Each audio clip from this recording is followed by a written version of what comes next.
Salut,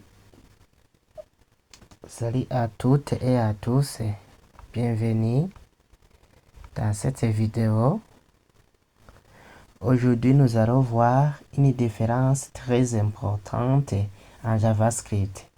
Afficher directement une valeur avec console.log entre parenthèses et afficher une variable.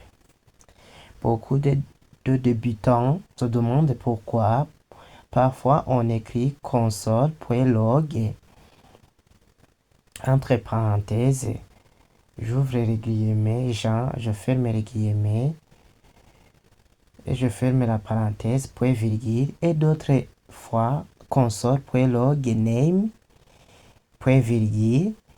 Je vais vous expliquer tout ça passe, tout ça passe pas à pas avec des exemples simples.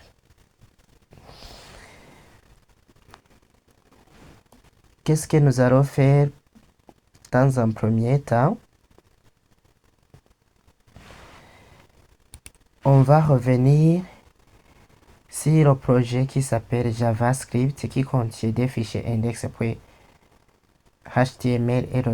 et le fichier JavaScript script.js. Dans le fichier index.html, on a seulement le titre, apprendre le JavaScript, et ce qui est affiché ici.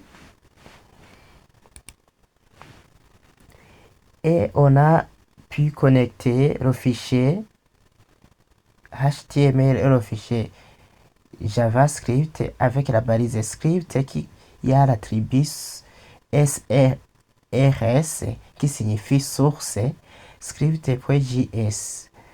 Donc j'ai indiqué directement le fichier script.js puisque index.html et script.js se trouvent à la même racine que notre projet. Je vais dans script. Qu'est-ce que je dois faire? Je déclare dans un premier temps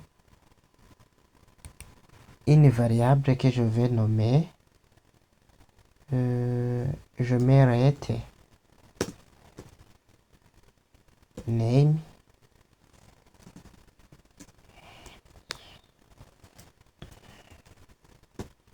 Jean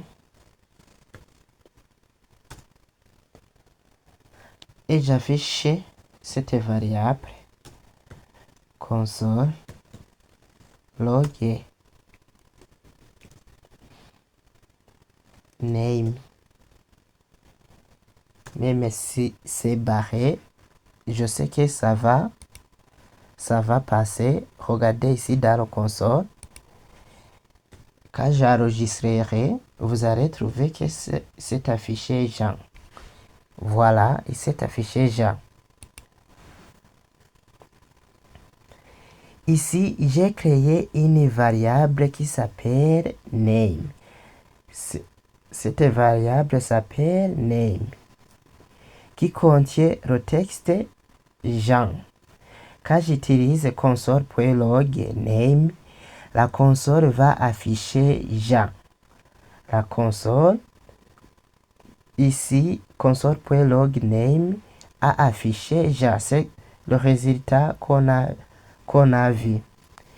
Pourquoi alors? Parce que JavaScript va chercher ce qu'il y a dans la variable name.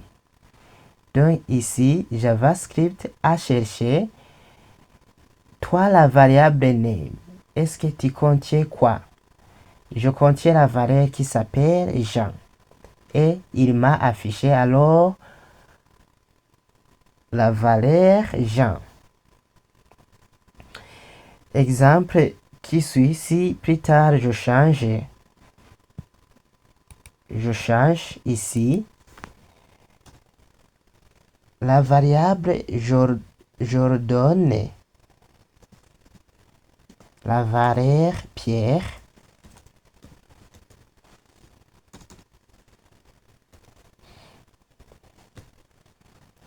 Si j'enregistre, maintenant la variable Name contient Pierre. Souvenez-vous qu'une variable sert à stocker une valeur.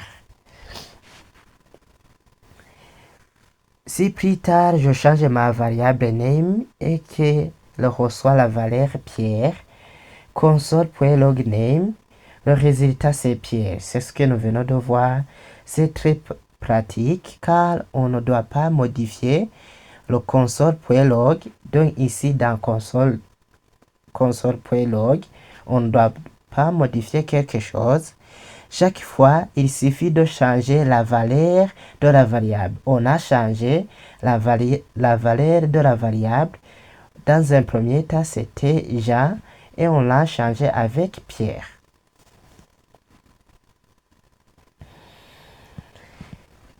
Pour le deuxième cas,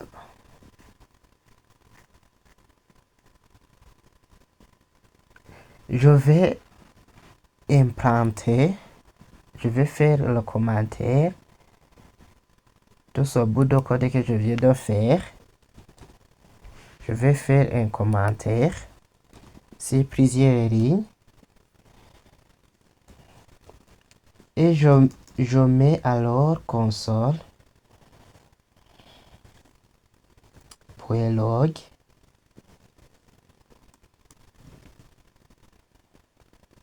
et j'affiche Jean par exemple.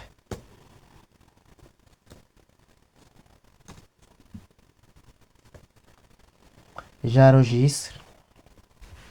Vous voyez que le résultat c'est Jean. Afficher directement une valeur console.log Jean. Ici j'ai écrit directement Jean entre guillemets. C'est ce qu'on appelle une valeur littérale. JavaScript affiche exactement ce qui est écrit sans passer par une variable. Je peux afficher aussi. Je prends celui-ci. Je fais copier. Et je fais coller. Et je mets bonjour tout le monde.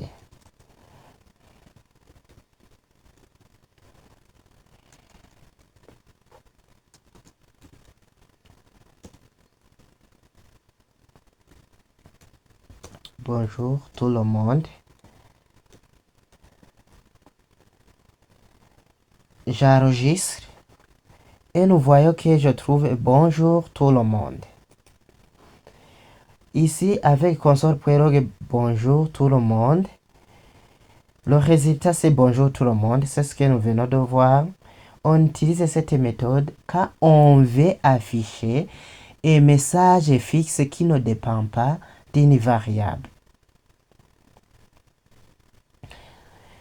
Conclusion générale, en résumé, console.log name affiche le contenu de la variable name. Et oui, console.log entre parenthèses avec des doubles guillemets affiche directement le texte des gens. Si vous voulez un message qui peut changer facilement, utilisez une variable, oui. Si vous voulez juste afficher un texte fixe, vous pouvez écrire la valeur directement. Merci d'avoir suivi cette vidéo. N'oubliez pas de liker cette vidéo, de vous abonner et de partager pour soutenir la chaîne.